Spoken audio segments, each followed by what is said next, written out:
My name's Anne. I grew up in Manchester and I did a degree at University College London.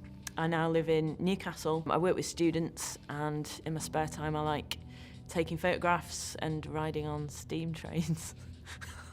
I always thought I was gay right from a young age. I can't remember a time where I wasn't aware of being gay, really. I was quite a tomboy when I was younger. I remember when I was 5 years old at my party and all my little friends had their party dresses on and I had a tracksuit and a motorbike helmet on and I only lifted the visor to eat my cake. I became a Christian in my first year at university studying philosophy. I'd seen university as a chance to make a new life for myself and I thought I would throw myself into the LGBT because I wanted to be open about my sexuality, and I did feel like I was with a group of people who understood me and I felt like I belonged, but I still felt like there was something missing and I was still searching for meaning and truth in my life. There was a girl in my halls that went to church, so I went along to church with her and I was really struck by the fact that they seemed to really believe what they were talking about. Their faith seemed to make a real difference in their life.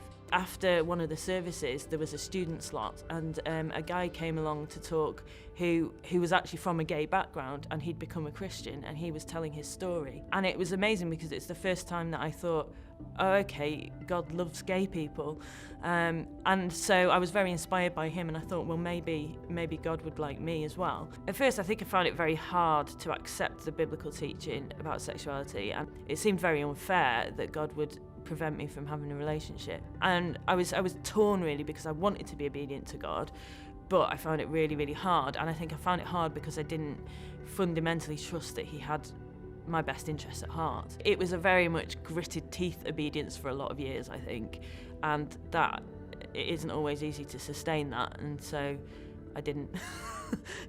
There were a couple of times where I just found it too hard to live like that, even though that's what I wanted to live in a way that pleased God, but I just found it practically really difficult in my early Christian life, but I'm in a different place now. When I'd taken a sort of wrong turning in my Christian life and I'd got involved in a relationship, I think some of the things that helped me get back on my feet were being in a really supportive church context. I actually never stopped going to church, and I think I'm so glad that was the case, because I think it's hard to be a Christian anyway, but being a Christian by yourself without people encouraging you and without being in community is almost impossible. I always sort of left myself open to being challenged and kind of working this through with other people, and I was very open with my minister and he gave me grace and space to work things through. It's a bit like when you're learning to play the piano, your teacher doesn't throw you out if you've hit a bad note, they help you to hit the right notes, and it was a bit like that. I think as a single person, it's still really possible to have the intimacy and the love that you need. I think it comes from really good friendships and being in community. I do think that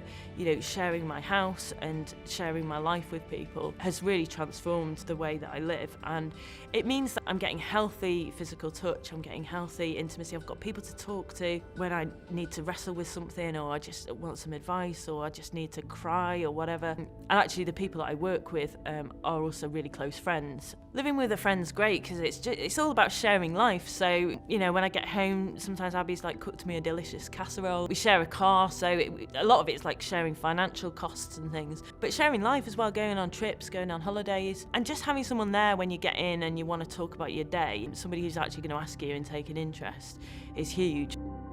If I was asked to give advice to somebody who's same-sex attracted and a Christian, I would say put Jesus first, love him with all your heart and soul and mind, because it's totally worth it. Whatever you give up for him, it is totally worth it.